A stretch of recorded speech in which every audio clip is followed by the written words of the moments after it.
እስቲ ሙሐመድ ያደረገው መልካም ነገር ተብሎ አንድ ጥቅስ ብቻ ከቁርአን ውስጥ ስጠኝ። አንድ ብቻ። ለኛ ራሱ ተሰዋ። ህይወቱን ሁሉ ለኛ ብሎ ነው የተሰዋ። ለኛ ብሎ ነው የሞተ። ለኛ ብሎ ነው የኖረ። ለኛ ብሎ ነው የሞተ። አንድ ሁለተኛ ደግሞ ይሄኛ የያዝነው መንገድ ካለ አላህ ካለ ፈጣሪ በስተቀር ማንም የሚመለክ የለም። እኔንም አታመልኩኝ፣ ሌላንም አታመልኩኝ፣ ለሱ ብቻ ስገዱለት። እሱኑ በየዙር በየአስራ በቀን ውስጥ 5 አስታውሱ ይላል እንጂ እሱን ብቻ ለምኑ ይላል እንጂ ሌላን ነገር አትለምኑ ይላል። ይሄ ራሱ ለኔ በቂ ነው። በቃ ከማንኛውም ሃይማኖት በላይ ነው ይሄ ነገር ራሱ። ኦልራይት ለኔ ስል ተሰዋ፣ ለኔ ስል ሞተ ብሏል። እንግዲህ ወንድማችን እንትና ሙሐመድ ላንተ ብሎ የተሰዋ አይመስለኝም። ካይበር ላይ ንብረት ለመዝረፍ ሄዶ ህይወቱን ሁሉ ማለት ነው ለኛ አዳምጠኛ ነኝ። ካይበር ላይ ሄደ፣ መርዝ በላ፣ ተሰዋ፣ በቃ ሞተ። ሊዘርፍ ነው ሄደው። የጦር ዘረፋ ገንዘብ ደግሞ የአላህና የሙሐመድ ነው ብሏል ሱራ 8:1 ላይ። ለኔ ስትል በእንትን ጦርነት ላይ ካየህ እኮ 7ቱን ሂዱ ለኔ ስትሉ ተጋደሉልኝ እያለ አስገድሎ አስጨረሳቸው። ራሱ ተደብቆ የሚዋጋልኝ በገነት ጓደኛ የሚሆን እያለ እንዳለ አስገደላቸው። በገነት እንትን ጦር ሜዳ ዟቸው ሄዶ ማለት ነው። ተደብቆ እሱ ሲመጡ ሂድና እስቲ ተዋጋልኝ ገነት ትገባለህ ከኔ ጋር ይላል። ይሄዳሉ፣ ይሞታሉ። ይሞታል። ስለዚህ ለኔ ሲል የሚለው ብዙም የሚያስኬድ አይደለም። ለአንተ ሲል የሞተ እንዳለ እርሱም ክርስቶስ ነው በስጋ እንደገለጠው ያ አምላክ እሱ ለአንተ ሲል ሞቶልሃል። እርሱ መከተል ክርስቶስንም እንደው እንደ አንድ መልእክተኛ እቀበላለሁ እኮ እንደሱ በሱ ቦታ ተተክቼ። ግን ክርስቶስን እናንተ ክርስቲያኖች ክርስቶስ ሙሐመድ እንደሞተ ተማመንን። እሺ ኢሳስ ሞቷል? አልሞተም። ለምንድን ነው ያልሞተው? ይሄ የፈጣሪ ድርጊት ነው። ይሄን እኮ አላቅበትም። የሱ ስራ ነው። እሱን ውስጥ አልገባበትም። የኔ ያለው አሁን ኢሳ ፈጣሪ ጋር ነው፣ አባቱ ጋር። ስለዚህ ከአላህ ጋር ነው ያለው አይደል? አዎ አብ ጋር ነው ያለው። አዎ እናመሰግናለን። ስለዚህ ልጁን ሆና ታምናለህ ማለት ነው? አላምንም። አይወልድም አይወለድም። አላህ አብ ጋር ነው አልከን እኮ። አብ እናንተ የምትሉት እኮ ነው ያልኩክ። ስለዚህ አብ ጋር ሆነ ተስማማን እኮ እፎይ።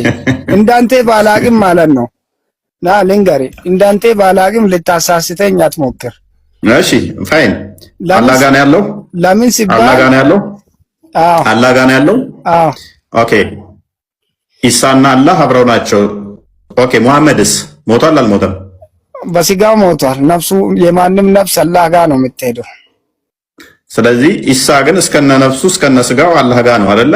አዎ። ለምንድን ነው ስፔሻል የሆነው? ከኢሳ ውጪ ከአላህ ጋር አብረው ያለ አለ? እኛ የማናውቀው ብዙ ሊኖረው ይችላል። ለምሳሌ ጅብሪል ይችላል ነው እንጂ አንድ እንኳን ከነቢያት ውስጥ ለምሳሌ ገብርኤል የምትሉት ጅብሪልም እዛ ሊኖረው ይችላል። ብዙ አንደኛ እነሱ መልአክ ናቸው። እኔ ስለ ነቢያት ነው ያወራው። ነቢያት ብለህ ከምታምናቸው ውስጥ ከኢሳ ውጪ ከአላህ ጋር አብረው አለ ወይ? ነው የለም አለ የለም። አይ ስለዚህ አላህ ለምንድን ነው እንደ ሰውኛ እንደምናውቀው ቆይ አንዴ የአላህ ቃልና መንፈስ ተብሎ የሚጠራው ማን ነው? እንዴት የአላህን ቃልና መንፈስ ተብሎ የሚባለው ነብይ ማን ነው? መንፈስ በእናንተ ነው። እንደኛ መንፈስ የሚለው ነገር የለም። እርግጠኛ ነህ? አዎ ሱራ 4:171 ነው። እንደፈተልኝ ካለ ያሳየኝ። አዎ ሻዩ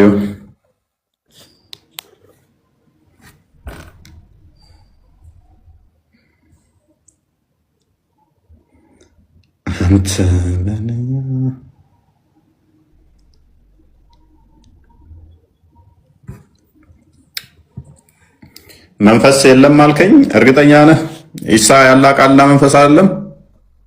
አይደለም። እርግጠኛ ነህ? ኦኬ። ኧረ ብዙ እናወራለን። እንደዛማ ከሆነ መንፈስ የለም ብለህ ቁርአን ውስጥ መንፈስ የሚባል የለም አልክ። ከባድ ነው። እንደዛማ ከሆነ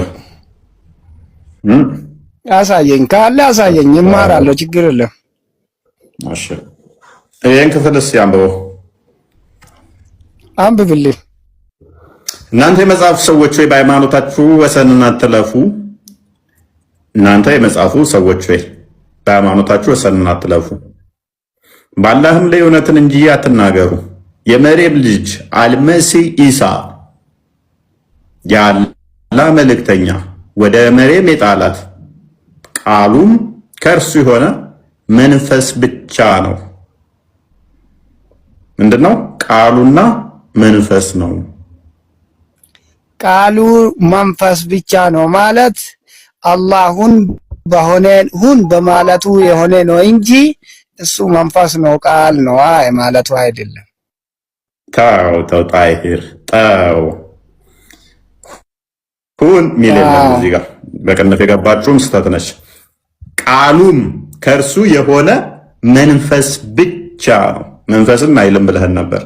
ስለዚህ ሳ ምንድነው? ያላ ቃሉና መንፈሱ። ጣይር አንድ ነገር ተጣለ ከተባለ ሎክ ከጣለ ተተባለ ከመጣሉ በፊት ኤግዚስት ያደርጋል ማለት ነው አይደለ? ነበር ማለት ነው አይደለ? ሆነ ቦታ ላይ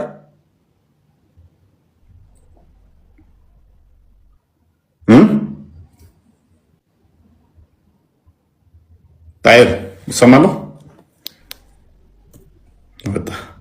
በደንብ ወደ አባቱ አክፈረህ ሸኘው እኮ አከፈርከው። ወጣ ከእስልምና ወጣ። ቁርአንን ካዱ፣ ሐዲስን ካዱ፣